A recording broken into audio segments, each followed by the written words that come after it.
It's Just Business with Steve Thomas and your host, Chris Larry.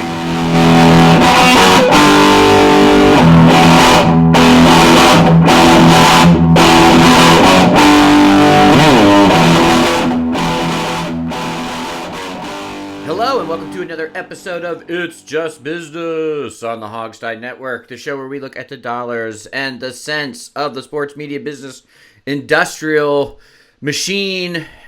Steve, how are you doing today? Yay, Super Bowl week. By the time you hear this, of course, the Super Bowl will be over. What I've noticed is that the entire world has become Joe Burrow fans and Cincinnati Bengals fans. Do you notice this? Everybody. Oh, yeah, of course. I'm a diehard NFC fan myself, so I can't bring myself to root for the Bengals. But this is gonna be the high water mark for Bengals fandom in the history of the franchise is today, this week. Never before have so many people rooted for Cincinnati Bengals in right now. Don't you think?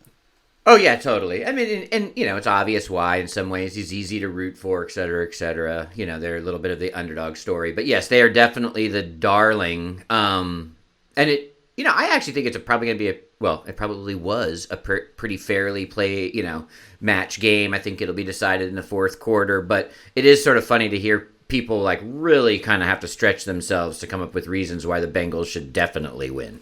Oh, I know, and that's crazy. You know, the Rams are a better team. Statistically, throughout the regular season, everything. The Rams are a better team. You can root for, the Joe Burrows if you want, and that's great. But, I mean, just remember who's a better team here. And I've been saying it every week. Every week in the playoffs, luck's going to round out for the Bengals. Luck's going to round out for the Bengals, and they always come through. So, we'll see. I predicted, on the Hogstye, I predicted Rams 30-27, I think. So that was my bro. We'll see how close that is. You'll know when you're listening to this whether I was close or not. Yeah, it's funny. We are sitting in this weird time void right now because as we record this, it's pre-Super Bowl. As you're listening to this, it's post-Super Bowl. Nothing's more stale than talking about the Super Bowl kind of after 24 hours of its completion. On how about any this? Of it, the Super Bowl halftime show really sucked, didn't it? I just thought it was terrible. I know. I like me some Snoop Dogg. So we will see. Yes, you've all seen. It also means we can't sort of talking about some fun Super Bowl related stories is sort of irrelevant. So those are off the table. But do know this, something we will know now, you'll know during, and you'll know after. All things being calculated, this was a very financially successful Super Bowl. Well, sure. I mean, every Super Bowl is financially successul. Just on the but they had their ad revenue this year is pretty high. Oh yeah, off the charts. And I think, correct me if I'm wrong with this, Chris, but I think NBC did some make goods from the Olympics, which have been a total disaster for Super Bowl ads. Am I right? That's in my head somewhere. That you and I talked about this. Yeah, I probably, and I actually just think nowadays how they structure these sort of mega deals with these mega corporations is those, even before they know if one property is tanking versus another, I think those things are all wrapped up in that anyway. So even by design, NBC has those give-gets in terms of their properties. Yeah, I mean, and everybody knew the Olympics were going to tank. It's been a perfect storm of awful for Olympic ratings, and they knew this for months. Any Olympics in China is going to have political ramifications. The time is totally off. A lot, the U.S. government isn't really supporting it. There's a lot of things why we knew the Olympics were going to tank. But, yeah, I'm sure that there's probably a give and take, in there with ad revenue or with ad buys and stuff. Yeah, you're buying across a bunch of properties at this point. Everything is so vertically integrated with synergy, as they might say. Have you watched any of the Winter Olympics? I've watched zero. So I actually have watched a decent amount. I think it's been established on the show if you're a longtime listener. I'm a big Olympics fan historically over my life, and I opted out completely of the Summer Olympics. I probably like the Winter Olympics by a hair. It's pretty marginal, but I do like them slightly more. And I found myself, and I wasn't sure how much I was going to watch, and I've actually found myself watching a good amount, and I've actually probably outside of NFL, which is its own special thing, have found some moments of sports enjoyment that I really haven't gotten in any other sport other than the NFL in a while. Huh. Well, I'm boycotting the Olympics this time for a variety of reasons, which I'm not going to get into here. So I have intentionally not watched all of it. I enjoy the Summer Olympics more. I love track and field. That's fun. And but some of the Winter Olympic stuff is fun. The downhill skiing's fun to watch. The hockey's good a lot of times, but I've opted out this year. Yeah, I was sort of like that in the Summer Olympics, although there's really, marginal differences in the reasons. Who knows? But yes, we will probably do some kind of post-mortem on that. And I do find that China, there's a lot of stuff about the China angle that, it's I have to sort of allow myself cognitive fog to enjoy them. I will admit that. Yeah, right. And I am not allowing myself cognitive fog, so I'm out. I've gotten quite good at cognitive fog, Steve. The question is it permanent or not? That's the question. No, I like it. It's strategically deployed. So, speaking of strategic deployment of our cognitive fog, let's move on to the continuing misadventures of Daniel Snyder, which is, we have there's actually lots of news here, which we obviously will get into. But I just, the wash, rinse, and repeat of this last week with the I'm investigating, no, I'm investigating, which was already the problem, reason they're in this problem to begin with, and then everyone does the exact same playbook. It's almost surreal. Yeah, it is. So let's just catch everybody up. So as a summary, some time ago, last summer, I believe, maybe, a bunch of women accused the Washington franchise, the front office, of various forms of sexual related misconduct, sexual harassment in the office. The Washington Post ran a story in which they claimed that the video team, on behest of the owner, had made illicit video of cheerleaders changing, and it went on and on and on. And so Dan Snyder hired a lawyer named Beth Wilkinson, who is a longtime Washington NFL insider, to investigate himself. And the NFL wised up, I was shocked that they did wise up, but they wised up, hired Wilkinson to do the investigation, said, Dan, you can't investigate yourself. And apparently there's some sort of evidence cooperation agreement between the NFL and the team that nobody knew about at the time, but has subsequently come out. And we'll get into that. So anyway, Wilkinson did her investigation. She did an oral report for the NFL at the specific request of the NFL. She got Roger Goodell for 5 minutes as he was headed to the strip club and, said, Washington done bad. He said thanks, and that was it. They fined Snyder $10 million. They sent him to his room without supper, and it was all over. And then Congress got involved. Now, Congress shouldn't be involved. Let's just get this straight. There's no way Congress should be investigating one privately held company that isn't even publicly traded. It's a gross misuse, a misappropriation of congressional resources. It's just not what they're supposed to be doing, and Congress should be ashamed of itself. But that having been said, what came out of this hearing was I have 6 people, I believe it was 5 women and 1 man, all testified about the various misdoings of the Washington front office franchise.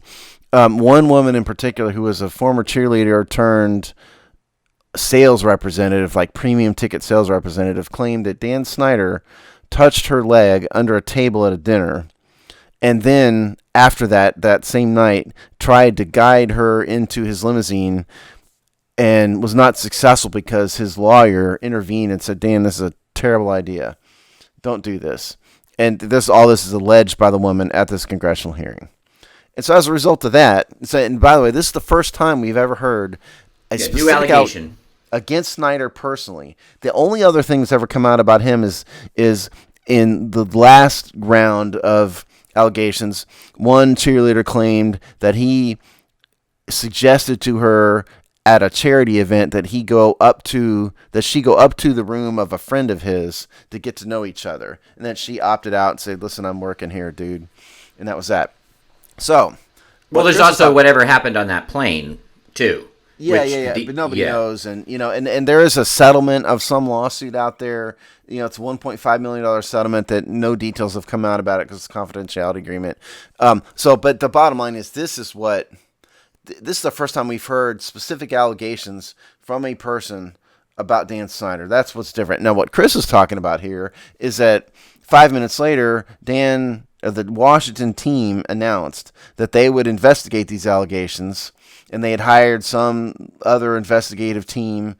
I'd never heard of them, which was the equivalent of Dan saying, okay, I'm going to investigate myself again. So here's how the investigation would go. Investigator, Mr. Snyder, did you do it? No, I did not. Thank you. Please pay me. That's it. And so the NFL, startlingly, the NFL publicly disagreed with them and issued a pretty terse statement that said the team will not investigate itself. The NFL will do this. And then the other thing that came out is the Congress, again, it's shameful that Congress is doing all this, but they are.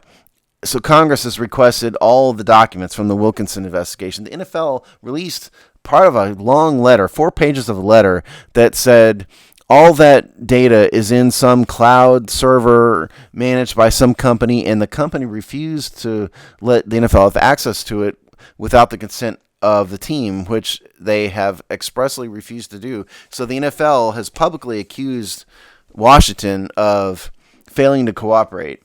And the last thing I'll say is our buddy Rick Snyder has said this is the beginning of the end for Dan Snyder. But that's kind of a summary. I'm sorry for talking so long. Chris, your thoughts? Well, one, I have to point out that whether you think they should be doing it or not, you have to admit this has been one of the most effective congressional meetings or roundtables or sessions in terms of actually, those kind of things, whether they're legitimate or not, whether they're dog and pony shows or not. Real stuff happened from something in Congress. Yeah, I'm trying to separate. The thought is, no, they definitely shouldn't be doing, especially with my conservative, limited government bent. It's ridiculous. But separate that from what the results are, which is quite a bit. But go ahead. Yeah, I just think it's funny. Like you don't. This is all Congress can get done. Yeah, you can't. Yeah, effectiveness is not usually a word you associate. So in this case. Well, stuff seems to have happened, and I even went back to actually our old host John on Twitter and apologized because he was like, I can't, let's see what happens on Tuesday. I was like, nothing's gonna happen on Tuesday. It's gonna be the same stories that we've already heard, up there just doing, like a congressional dance. And I went back to that same Twitter thread. And I said, bro, I'm sorry.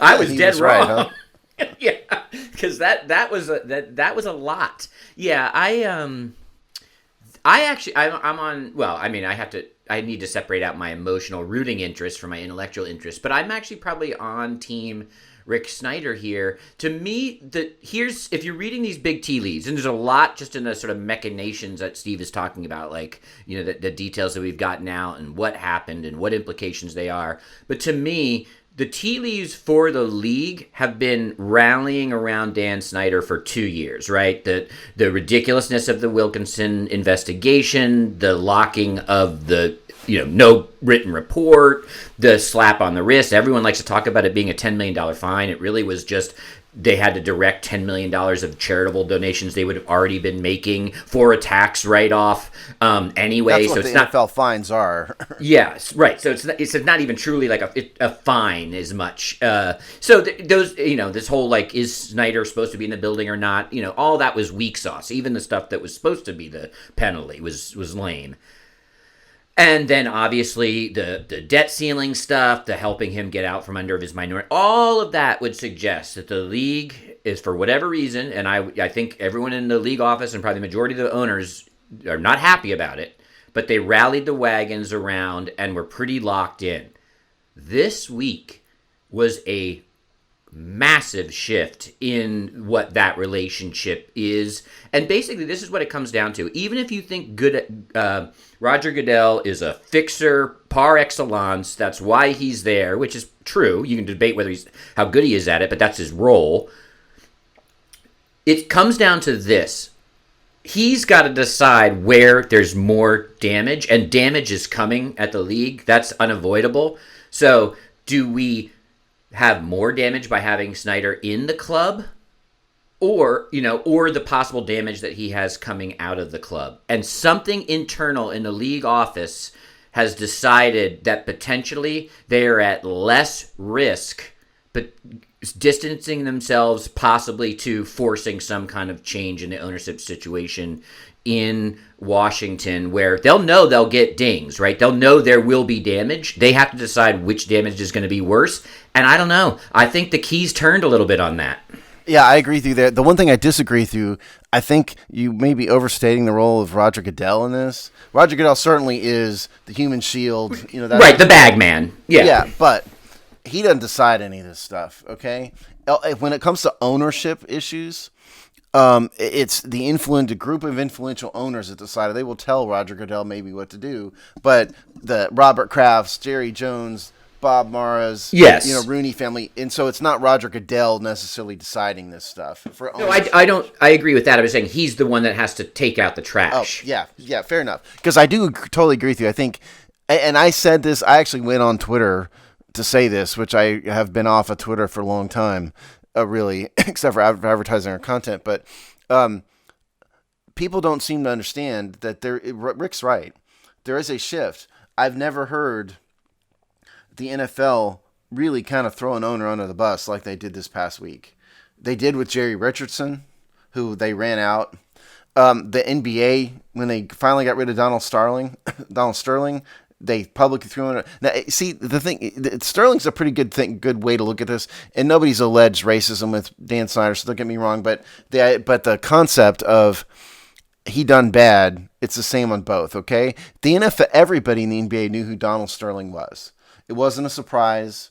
It wasn't news. They knew he had a whole bunch of racist allegations against him. He was referring to his players as almost slaves at one point in time. He had a whole bunch of Fair Housing Act lawsuits against him for a bunch of like crappy apartments in LA or somewhere for years.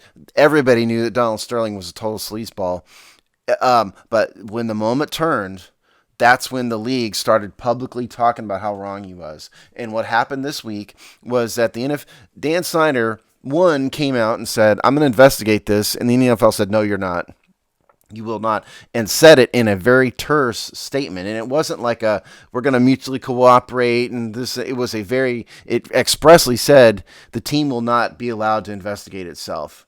And it was an express contradiction to what Snyder had just put out like a couple hours before or like a day before.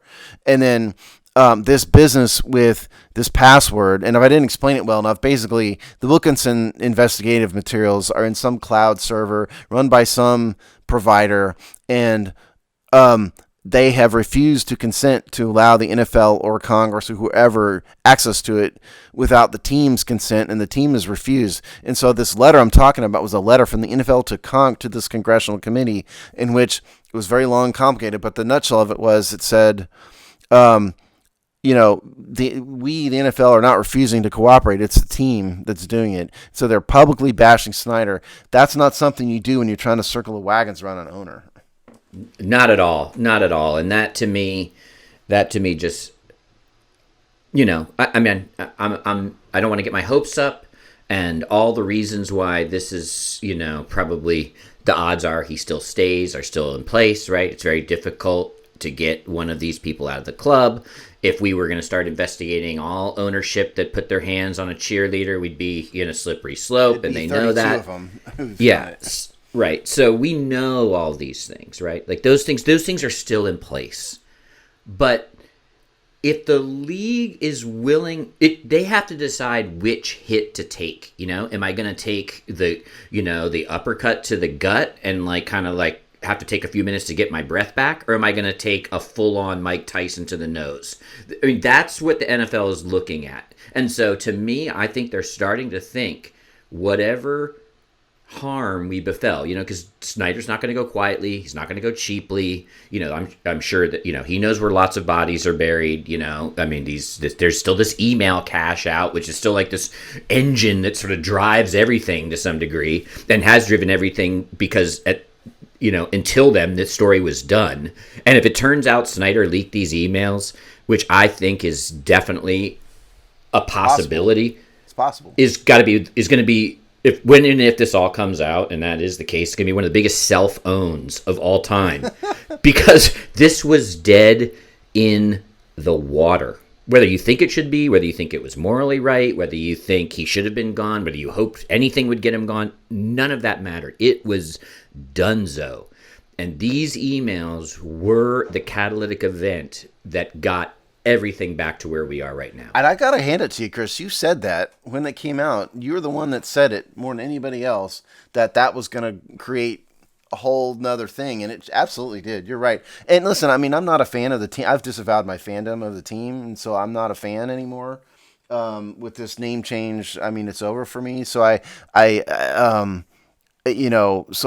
a different view than I did, because to me, this, the Washington Commanders are an expansion franchise that I have no connection to. So, but that doesn't mean I don't think Dan Snyder shouldn't get his just desserts, as it will. And you're excuse me, and you're right. See, here's the thing.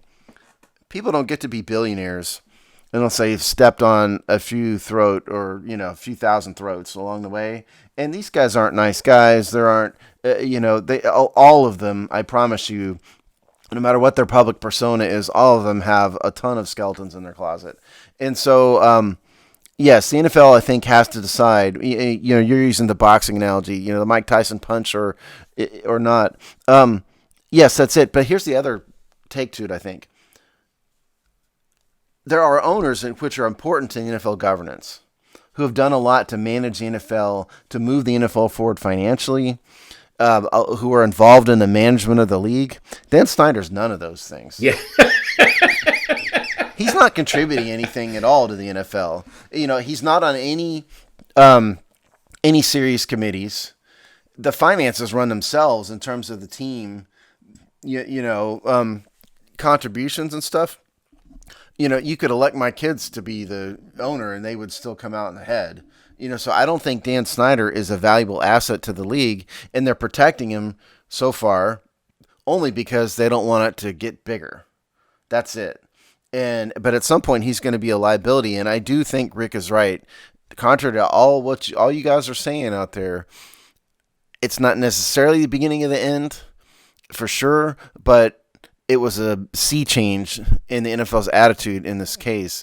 And I think it's what wasn't on the table even a couple months ago, even a month ago, a couple weeks ago, is now on the table. So for you Washington fans, I think there's reason for hope. And there's many reasons why they want this guy gone. But let's also just not, let's remember he's bad for business. Take all the workplace, all the sexual harassment, all of that out of, he has destroyed, just nuclear detonated one of the great franchises, and more importantly, markets within the shield, so to speak. They don't like to. It's Washington D.C. It's the nation's capital. It wasn't that long ago that every politician, lobbyists, yada yada, wants to be seen in the owner's box. The Republicans and Democrats come together to root for the Washington football team or whatever, right? Plus, there's the military-industrial complex. There is industry just on its own right. D.C. in the last 25 years is a much different city. It's got different revenue than just government, kind of slush fund type of stuff. So this is not like this guy has destroyed something that's pretty important to the league overall. Now, none of that would get him out, but it also is like this guy's just also bad for business. Well, yeah, that's my point. It's like he hadn't done anything. He's hurt the league, if anything, because you're 100% right. I was a diehard fan, as were many, many, many, many, many people, thousands, tens of thousands, hundreds of thousands of people. And in one generation, he's destroyed all of it completely. The team is ruined on the field, off the field. It's just a never-ending train wreck of disasters. The long-time name got changed, and for reasons that were financial and self-inflicted. Yeah, and self-inflicted financially more so than some social thing. And yeah, there's the John Worrells of the world, the Bleeding Hearts, who didn't like it. But the real reason why the name changed was a self-inflicted financial wound, and what really kind of did me in with the name change stuff and why I'm really not a fan anymore is that they're using the name change to cover up what's going on over here. Okay. Yeah. And so it's like, here's a shiny toy over here. Don't pay attention to the toxic sludge seeping out of the walls over here. Look over here, everybody. We're moving forward into a new era. Well, what's the new era? The new era is forget about the history of the team that we all love. Forget about that. Forget about the horrible mistreatment of women in this office. Forget about the fact that you've totally destroyed all these things that Chris talked about. Don't pay attention to that because we have a new era with some cool new uniforms. And I'm not that stupid. I just think that it's openly insulting to the fans, and I'm just done with it. So, but yes, so back to the business point of it, he's been a liability to the NFL more so than he's been an asset since day one. And they put up with him because they didn't have a choice. But I just think part of me says they might be done with him. And let's just be clear about one thing. So there's a couple ways to do this. There is a process. I've read it. There is a process that the NFL can basically vote out an owner and sort of order them to sell.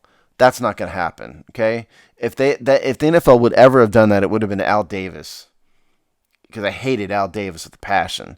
They never did it to Al Davis. So what we're talking about here is not a formal process. What we're talking about here is Jerry Jones and a few others may come to Dan and go, look, the gig's up, son. It's time. There's never going to be a formal vote out process because, again, Al Davis would have had that 20 years ago if they were going to do it. Yeah, totally. Your real Godfather type stuff in terms of, your time is over.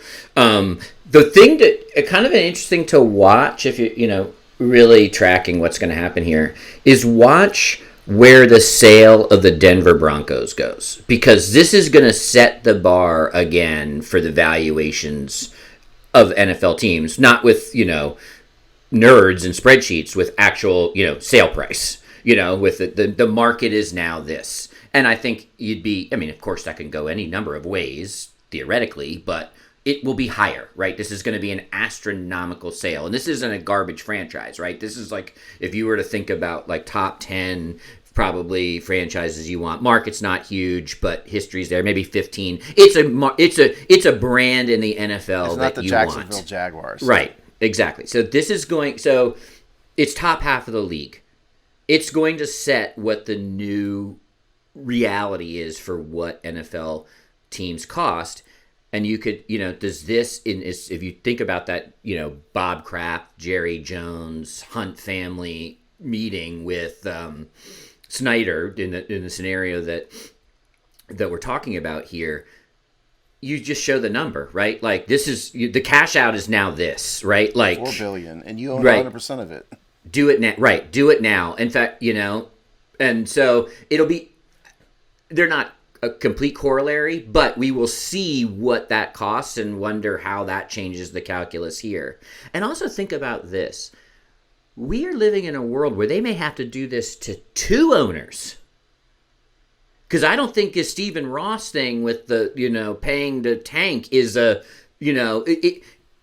bubbled up, and I guess we'll probably talk about it here in a minute with the Flores lawsuit. Yeah. But there's probably two owners that are in the crosshairs here. They're definitely not happy with him at a minimum. Yeah. And it ultimately is probably more of an existential threat to the Shield than Snyder. Well, that's going at the heart of the integrity of the game on the field. All Snyder's done is ruin the business part. Nobody's ever alleged. I mean, he's mismanaged the roster and all that, but they've never alleged that he's intentionally tanked, like that. So, and yeah, I agree. I mean, we'll get to Flores in a minute. I'll save my comments for that. What amazes me is somehow Forbes still has Washington as the number 5 ranked franchise in terms of value. I don't know how on earth they come up with that. It just seems amazing to me. But point is, Forbes thinks, because I don't think they have the Broncos the top 5. It's Cowboys, Patriots. I don't think the Broncos are one of them. No, definitely not. Not top 5. And so if the Broncos go for $3.5 billion, that means Washington's more than that. And maybe at some point, even Dan Snyder's arrogance and narcissism gets set aside for the promise of that large of a payout. And don't forget, he's paying debt service on $800 million to the other owners. He can cash all them out, be done with them, no debt, and be a billionaire for the rest of his life and, fade away, and he won't have to put up with the hate anymore. Maybe they do talk him into it. We will see. And I want I had a similar personal journey as Steve. I think I'm still holding on to my fandom, but and honestly, Steve, it's a lot for the same reasons. Like so even when I started to get like, okay, I can wrap my head around Commanders. Okay, some of the new stuff is cool. My little brother, DC area, went to the stupid park and party or whatever, and he picked me up a swag bag and sent it to me, and it was kind of fun so I can get lost in all that, and I could even kind of wrap, and I can buy into Jason Wright's vision partially enough to like limp my fandom along, right? Even though I have tons of issues with a bunch of that. It really is what you're talking about in terms of like the same shit different day. Part of it that is just, at least an expansion team gets a new owner, right? An expansion team would be better. It's an expansion team with the same old garbage. It's tough. Yeah. So, and I've had a real, that to me drives my agita. So, dear listeners, if for some reason Snyder is ousted, I am pledging to live my life as a Commander's billboard for a week straight. I will be you heard it here first. Captain Commander. All these morons on Twitter that can't wait to deck out their TV room or their body with all the new command. That will be, if Snyder's gone, that will be me. And I do kind of hate the name. I'm not, so that would be a bitter pill to swallow, but that's how big the trade-off would be for me. Well, we'll see. And for me also, it's like, look, I'm not a DC native. I don't live there. You don't live there. I don't have any obligation to root for some random Washington Commanders team that's 1,000 miles away from me. And, that's, again, and it's really what really did me in, like I said before, is they think we're stupid. They're treating us like we're idiots. And God bless you if you're all excited about it. I'm not trying to tell you to not be excited about it. Believe me, do what you do, you people. We're just telling you what we think. But I'm not so stupid as to buy this little charade they're pulling here. And I'm insulted that they think I am that stupid. And that's what really did me in more than anything. They couldn't even get 24 hours out of it. And I know, less than a day, because the hearing was the next day. Right. Now, you could say, and of course this is true, that the hearing was politically timed. It was, the 222-2223 was intentional. But there didn't have to be new news, right? That could have easily just been something dumb Congress did. But yes, there is new news, So it's just they didn't even get a 24-hour bump. And the whole rollout was amateur hour. From the moment one, they let the name leak. And it's one thing if somebody wants to. You have me digging through like trademark, records, and we had no one from Tampa, our writer, dig through IP record. That's one thing, and I don't blame them for like the news media flying a helicopter looking through a window. Maybe perhaps you should have covered up the window, but I don't. Yeah. But you let Joe Theismann go on a broadcast and say the name of the team 3 days ahead of time. Did you see this? Yeah, of course. I mean, he's probably the biggest living franchise icon of the team, right? And sort of self-anointed to a certain extent because he's got such a big mouth. But, they couldn't even control him to say, Joe, don't confirm the name of the team in your interview. I mean, it's just total amateur hour. And I've not been all that excited about what things Jason Wright has done either. I mean, he's a smart guy, but I just think he's in over his head a little bit, generally. So, well, as someone who's worked with, been hired consultants over my career, this is like a master consultancy, right? Like where he's not really connected. He can make sort of like what looks smart in the boardroom decisions that don't really work when they hit the air, because there's ultimately a consultant has a separation of emotional ties. And I think that's sort of the vibe that gets pulled through. Yeah, that's a good point. I know that's your wheelhouse, Chris, and I hadn't really thought about it in that context, but yeah, I think you're right. And he worked at he worked at McKinsey, which is basically the world's shining example largest of that mentality. Consultant. Yeah. The world's largest consultant firm, basically. Yeah, so that's what he knows. I'm not even necessarily critiquing that. I'm just saying that's why I think there's a disconnect on some of those things. Yeah, I agree.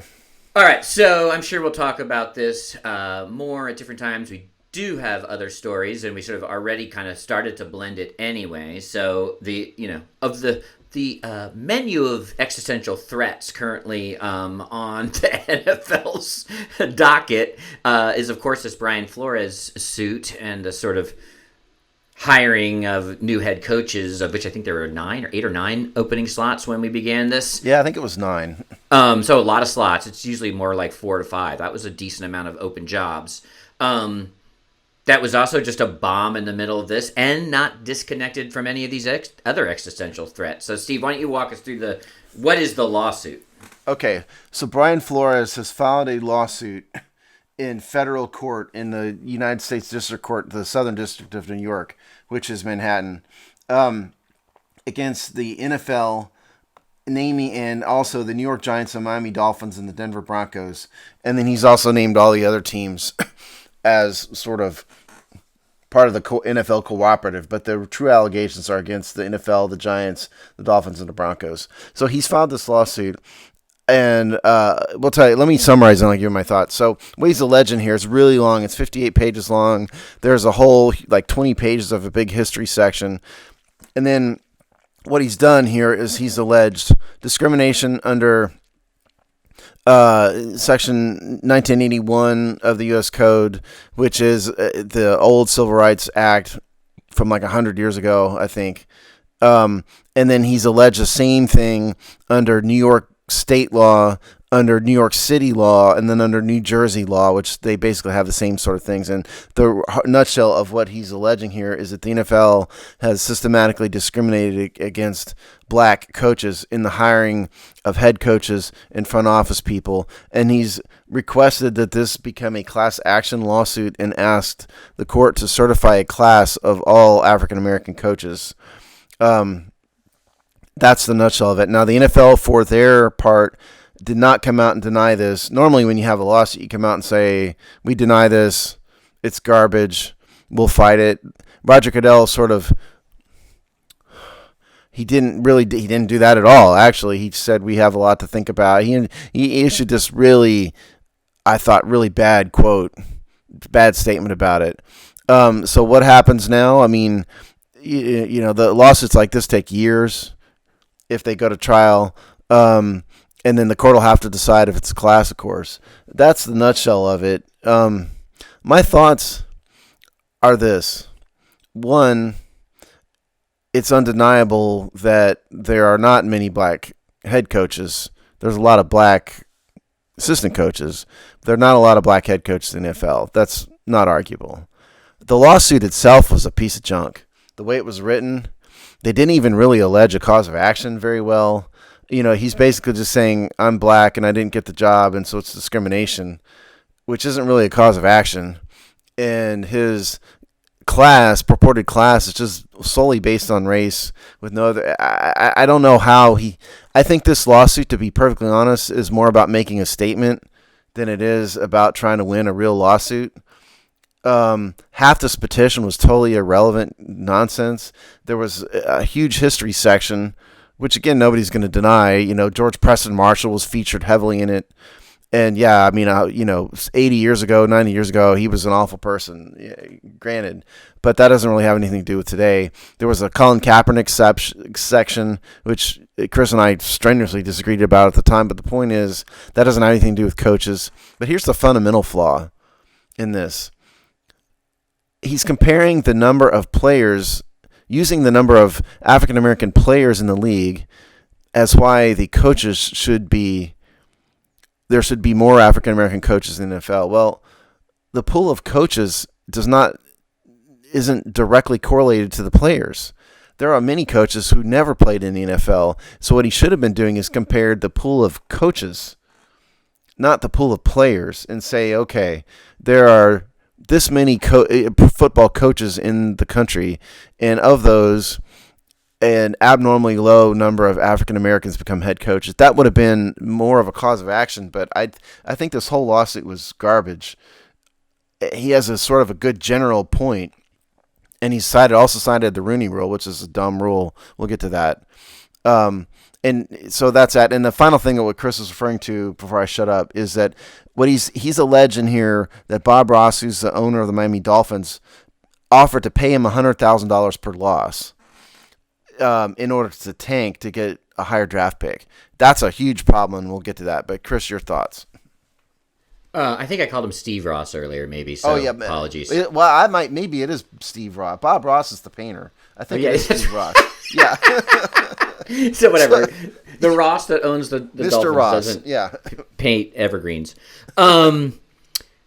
Yeah, it's interesting to me. One, this lawsuit is a better tell-all book than it is a lawsuit. Like it's a junk lawsuit, right? Yeah. So now that doesn't mean it might not be effective in its goals. Maybe not in a court of law, but that doesn't mean. So that's where it's almost like. And some of the most. I mean, obviously, my owner paid me to tank is the most salacious and real allegation in the whole thing, and the one everyone immediately went to, and also doesn't have a lot to do with the lawsuit. Right, so it doesn't really nothing whatsoever. Prove, disprove, add context, anything. I guess you could make a case that there are that often black head coaches are stooges, which I think, to your point, would have been a better argument. And you look at the terms of service to average white coaches to average black coaches, and there's a discrepancy. Like that would have been like almost a better point. And you could he could have done this to make a real allegation. And he didn't do that at all. I think this is all a big show to make a point.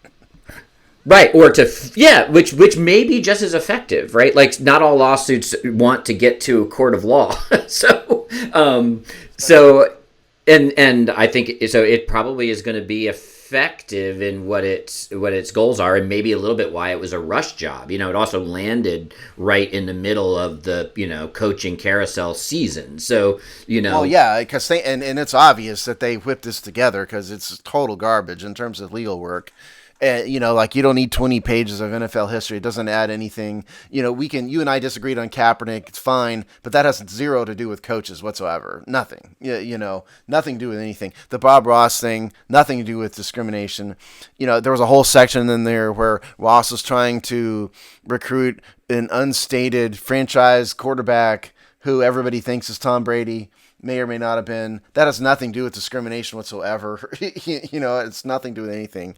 So I think you're right. I think the point here, one, it's just Brian Flores pissed off, but it's a strategy more to engender change more than it is to actually win a real lawsuit. The question I would have for you is, what change do you want? What change? What do you want? And let's talk about the Rooney Rule. The Rooney Rule came up, 20 years ago, something like that. And the basic rule is that teams have to interview at least one minority candidate before they hire a head coach, unless there's a deal in place, contractual deal arrangement already in which they've agreed to hire an assistant coach. And then it got expanded to front office as well. And it's a dumb rule, and I don't like racial quotas, but it didn't really accomplish anything. So what do you want, Brian Flores? What do you want the NFL to do? That's the part I don't understand. Well, I think probably what his intent is, I can't know. But I do think a result, and I think possibly could have been an intent, is actually the destruction of the Rooney Rule. I mean, I think that's where, this is, I don't think we see the Rooney Rule survive this. But what's the follow-on, though? That's what I mean. I agree. Yeah, I'm not quite sure from a policy ineffective. Standpoint. Because you can have a quota. I mean, even if you wanted to, you couldn't have a quota to say we need X percent, 30% African American coaches or whatever, because that's limiting the choices of the individual teams, and then you're locking in other teams. I don't understand what they want the NFL to do here. Yeah, no, it's tough. I don't have a necessarily a good solution. I would suggest, which I don't. This isn't actionable, so I know that, but they need to have less racist owners. And that's where we go back to these Gruden emails. Is actually, if you actually, that could have just been the tip of the iceberg, right? That's why we're not seeing them. It's why I would bet my life it was the tip of the iceberg. Yeah. So ultimately, that's the only reason that the only way this is going to change, because it's very difficult to mandate this. The kind of the vehicle, the Rooney Rule that they tried, does not seem to be working for everyone, and is not, from empirical data about, how many, how long, that hasn't really changed. We've got the sort of head coaches that are always paraded in for these jobs, are done. They're voicing their complaints, whether it's in a lawsuit like Flores or just like, Jim Caldwell basically saying it. So, I don't know, but here's the thing. This is where common sense and just critical observation is more powerful than this lawsuit, right? Because, I am baffled by these head coaching hires during this coaching carousel season. I mean, if I'm an owner or general manager or decision maker, Byron Leftwich is my head coach over almost every single one that's been. You wouldn't have hired Lovie Smith? No. And that's kind of sad that Lovie Smith is the example here of, like, we hired one that was, a horrible process and stupid and, not really even fair to him in the end. These head coach, this McVay coaching tree is just insane. It's stupid. I wouldn't do this. No. Here's the thing. And by the way, I just want everybody to understand, yes, I'm a political conservative, okay? But I've been the first one to say the NFL has discriminated against African-American quarterbacks in the past for years. It's clearly they have. This is not a political thing for me, okay? And some of these owners are total sleazeballs. We just spent half an hour talking about how Dan Snyder's a sleazeball. There's a bunch of racists there, and there's no doubt about it. And Flores has, at some level, a point. But the lawsuit was garbage. But here's the thing. I think the bigger problem in the NFL, if you ask me, is not racism. It's really nepotism. Okay? And this sort of community circle jerk thing that goes on in the coaching ranks. Because think about who McVay is himself. His daddy was coach. Yep. Excuse me. Ron Rivera's got his son in the building. Who's the other guy who, most coaches have connections in the NFL, and these NFL teams are sort of hiring the people they know. Okay, that's really what's going on here. More than anything, they're just passing around the same sandwich that they have always eaten. It's really a lack of vision more than anything else, I think, and just an unwillingness to break out of the cycle that they're in. I don't know if it's overt, explicit, intentional racism more than it is laziness and an inability to break out of the mold. Because you're right, Byron Leftwich would be the choice, right? But he didn't have a history.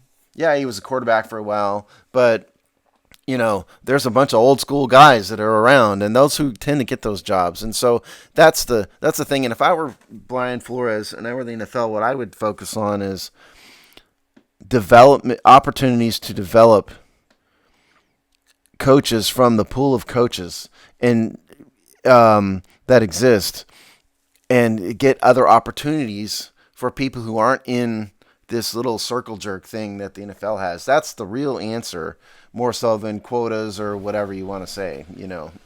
Yeah, developing people is always the best way. There has to be a commitment to it, but it is the best way. And I agree. You got to get out of this. Yeah.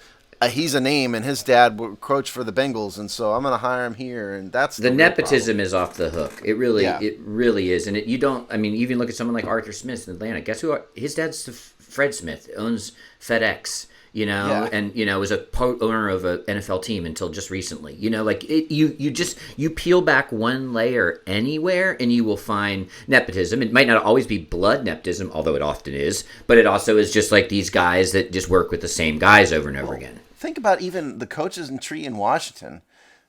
Mike Shanahan hired his son, who's now the head coach of the 49ers. Sean McVay broke in the NFL because his dad was a head coach. And he was when he was with USC too, right? Wasn't he? Yeah. McVay. And Jay Gruden was the brother of John Gruden, so that's how he got his start. And it goes, that's just off the top of my head in Washington in the past couple of years. Okay, it goes on and on and on, and these guys who are the Brian Flores of the world who don't have those connections, and I think that's probably definitely fair to say probably more African Americans than not. That's the real problem, and that's what you got to fix. Yeah. And I don't think this lawsuit is intended to go to trial. If it was, they wouldn't have drafted it this way. They would have taken time to draft it properly and come up with real causes of action in a real class, and they just haven't done it. And I think the real point was to kind of drop a bomb more so than set themselves up for a trial. That's just, they'll get smoked in a trial, I think, on this.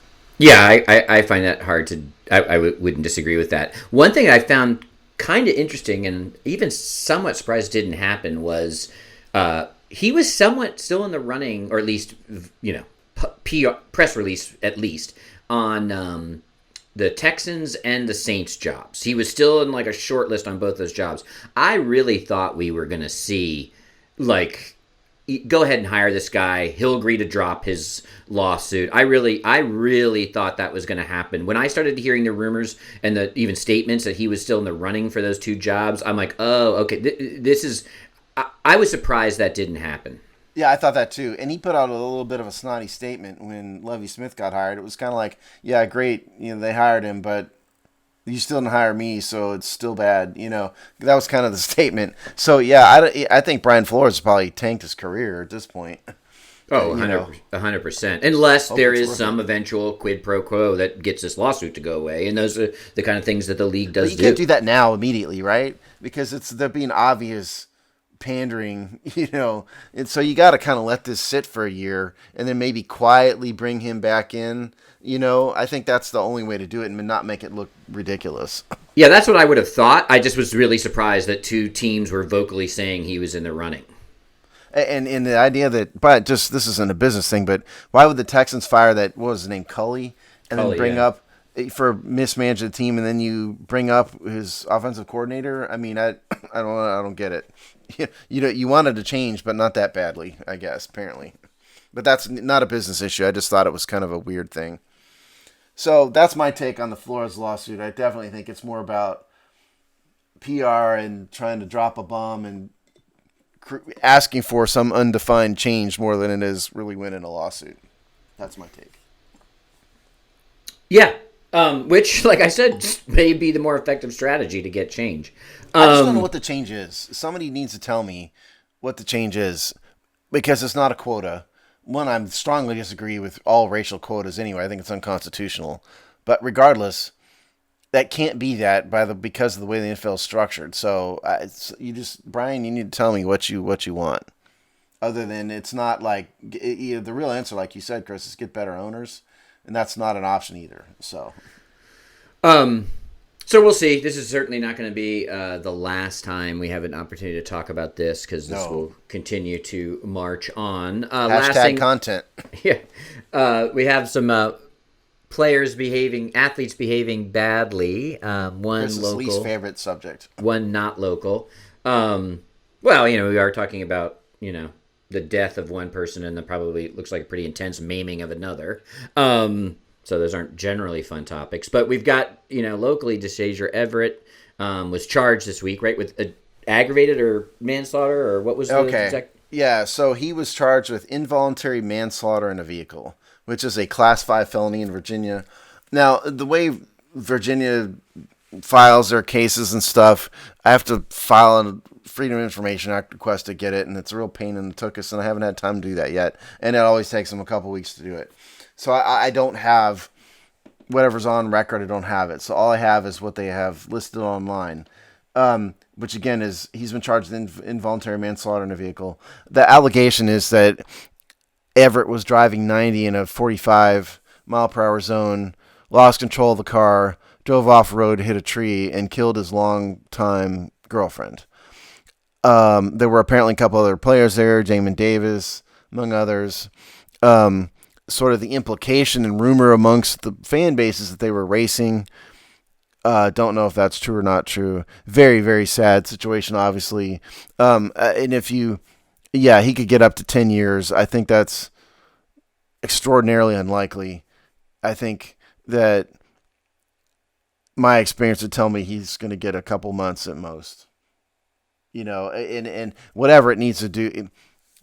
See, prosecutors, a lot of times prosecutors will view a case through the lens of the victim, okay? Career prosecutors view the families as their clients, because I've been there, okay? And if the family is very, very adamant that they want this guy to rot in jail forever, they will treat a case differently than if the family says, we understand it was a mistake, please don't hurt him, or whatever. Please, they'll treat a case differently. So I don't know if we really know, but either way, I think precedent would tell you that absent alcohol, absent Everett having a record, and I don't know if he does or not, absent that, I don't think this is a case where he's going to get too many. He's not going to get years. So personally, I'd tell him to plead it out. Yeah, 100%. 100%. The no, at least right now, right? The no drugs or alcohol involved. That's what, so that's a big separator here to me. Doesn't mean that, racing cars on roads at double to more than double the speed limit is not a smart decision, is not a wise choice. But I think, this is a sad story, that I think he will. I agree. This isn't something it'll get plead down or figured something out. I would imagine it doesn't sound like the family's sort of like, pitchforked about it. So I don't think I know. We know that we haven't heard them say anything, I mean, that's my view is I don't know what the family thinks. Maybe you've seen something I haven't, but I mean, they've said nothing. Right. I'm just saying the way this is rolling out would suggest, in fact, even saying nothing, I mean, we don't know, of course, but it often when there's like a call for justice, that's a little bit more vocal on the victim's family side. And they certainly haven't done that, and they certainly haven't said, well, this bastard needs to rot in jail or anything like that. They've said nothing. So, yeah, from that perspective, that's what you're saying. Yeah, I mean, yeah. Last thing. So, the NFL is probably going to put him on, if this is not resolved, by the time we get closer to the season, the NFL will most assuredly put him on the commissioner's exempt list. The NFL, if anybody not named Deshaun Watson, they will always put you on the commissioner's exempt list. So for you Washington fans wondering what his status is, if this is not resolved by then, that's what I would expect. And if once it gets resolved, I would expect them to suspend him for some period of time. And, there is multi-tiered systems in the NFL. I say this, I don't say this to be mean or snarky, but he's a relatively marginal player on a roster. So we're not talking about a superstar. We're not talking about a starter. We're talking about a special teams player and a spot starter and a guy fans like because he played hard. But we're not talking about upper echelon of the team or the league. He's not going to get superstar treatment in any way you slice or dice that. And I would be shocked not shocked, but I would, I might be mildly surprised if he ever plays for Washington again. Yeah, no, I would too. And this is the kind of thing that Ron Rivera does not like. He got rid of Darius Geis pretty quickly, and Geis's allegations were much less serious in the sense that nobody died, So yeah, I wouldn't surprise me if they just get rid of him, particularly after you see how the draft and free agency and stuff goes. If they can find a safety or a special teamer, they might just say good riddance and be done with him. Yeah, he was bubble player without this. Yeah, right. And again, the whole thing is very sad.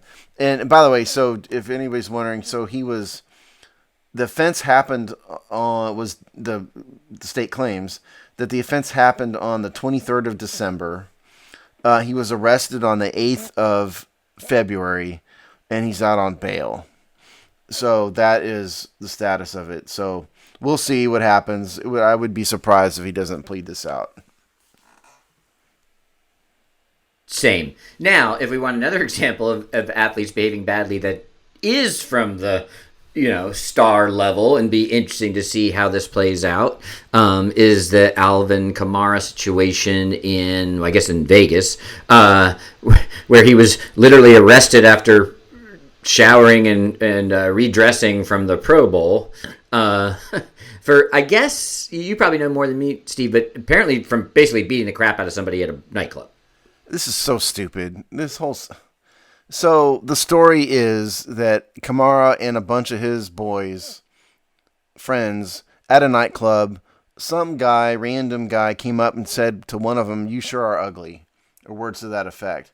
And so they beat the crap out of the guy, including Kamara. And Kamara said, tried to downplay it and everything, but apparently there's a video that has not been released to the public, but that the police have.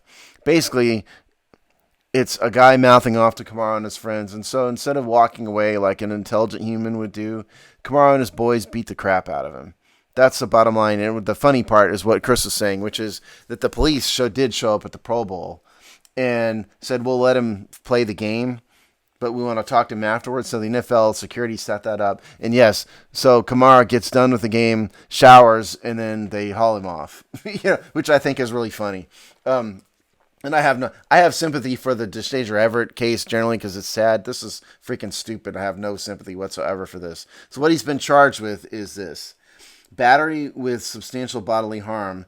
It's a Nevada revised statute 200.481.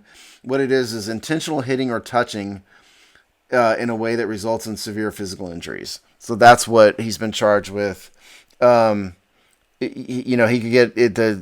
It's a Class C felony, 1 to 5 years in prison. He's not going to get that. And who knows what the video shows, but I would be surprised if he got 5 years for this. But the whole thing is absurd and ridiculous, and you should have no sympathy whatsoever for this idiot. You shouldn't beat people up, especially when you're a world-class athlete. Well, yeah, strong. I mean, yeah. Gee, you're ugly. Let's beat the hell out of you. That's we don't really know what happened. I'm saying that's the allegation. Yeah, okay? Yes. And there's there's lots of armchair tough guys out there that love to see if they can match with somebody or pick a fight. But walk away. Yeah. How about that? But yes, preserve your career. Yeah, and that's let the key. That guy have his little victory. Right. And this is somebody Alvin Kamara. If you've watched 10 minutes of NFL football this season, is a pitch man. He's in a number of national spots. This is a multi-level. That's how big a star he was. This is a multi-level career that you put into jeopardy because that stuff's not coming back. I'd bet money he plays again for the New Orleans Saints, and definitely bet money that he plays again in the NFL. But he's not going to be a pitch man. No, that's over. Yeah. That's over forever. Yeah, because that's just it's people, and if there's kids out there listening, I mean, this is why you have to take your heroes. You can't idolize what they do, not necessarily who they are, unless you know them. You don't know who these people are. Alvin Kamara comes across as a fairly charismatic, personable guy, And maybe this whole thing is a lie. I mean, we must say that these are allegations. The whole thing could be totally wrong. Maybe he wasn't there. We don't know. Okay, and that's very important. But if this is true, I mean, it just goes to show that you don't know who these athletes are at all just because they're charismatic. Look at Nick Cannon, for God's sakes. The most charismatic guy in the world, he's a total sleazeball. Total sleazeball. Who's got a bunch of kids, a bunch of different women. He's said wildly anti-Semitic things. He's a terrible person, in my view. But he's very charismatic, so people like him. So all I'm saying is take people with a grain of salt if you're idolizing your heroes, unless you know them personally. Yeah, for sure. We'll see. My musical hero was Eddie Van Halen. He's why I picked up a guitar years ago. Blew me away when I was a little kid. He's a drug addict. And you could make a case that he ran off 2 lead singers, just as an example. So I love the guy musically, but I'm under no illusion he's some sort of saint, and that's my hero, from when I was little. So I just idolize what they do, not necessarily who they are. In terms of Alvin Kamara, it's just so ridiculous. Just charge him the max, give him the max, throw away the key. It's just absurd. Which will not happen. No, of course not. It won't. No, definitely won't happen. This is just me spouting off. There is now. We're not going to go too much longer, but there is a interesting case to be made around the putting stuff in Las Vegas argument here, right? Which did sort of circulate, with this. So are you just putting way more people at risk? To manage themselves, which, I think ultimately it's kind of a sucker's bet. But, because now if this was just a lone incident, okay, but we have Henry Ruggs. We've had a number of Raiders players. I think another one got a big speeding ticket or some big, caught up in something. So, this is a bit of a drip in this year where you actually, I know they played last year, right? But COVID and all that, like this is the true sort of like with fans, sort of like more people in the city. This was the kind of the first true season for the team in Las Vegas. And, it wasn't without its bumps. No, it hasn't, and that's partly why the NFL's in all sports have stayed away from Vegas. But we've talked about this is a whole other topic. But I mean, the allure of money and gambling just is too strong, and so the NFL has sold its soul to the devil a long time ago. Charlie Daniels would be proud, and it's all about money now, and who cares? But you're right. I mean, there have been a number of incidents. That have happened. So for Kamara, Ruggs, that other guy, I know there's one, I can't remember who it is. Cornerback, I think. Somebody, yeah. And this is just year one. Yeah. So I think it's a little, this is classic causation versus correlation and all that stuff. But it is, it is fodder for this, and it definitely was part of the narrative when this story broke with Kamara this week. All right, Steve, so you may not care as much, but what is happening in Hogsty Land? Yeah, we'll figure out my status as we go along. I mean, it's a little bit early for that. But in terms of what we're doing here, we have transitioned to one show a week for the Hogsty starting this week. Alex and I may do a Super Bowl wrap-up thing real short just to have some content. But the bottom line is, starting next Monday, that will be the day the Hogsty is released through the beginning of the regular season. Rick Snyder's show, Seasons of Discontent, will be on here or there. He tends to take a break during the offseason, so he'll be back for free agency and then the draft and stuff. So watch for that. And then we have all of our regular, normal, written off-season content. That sounds like fun. I'm sure many hours of Kenny Pickett's hand size is coming up. Yeah. I need to watch him next. All right, so we will see you in 2 weeks. I hope you enjoyed the Super Bowl.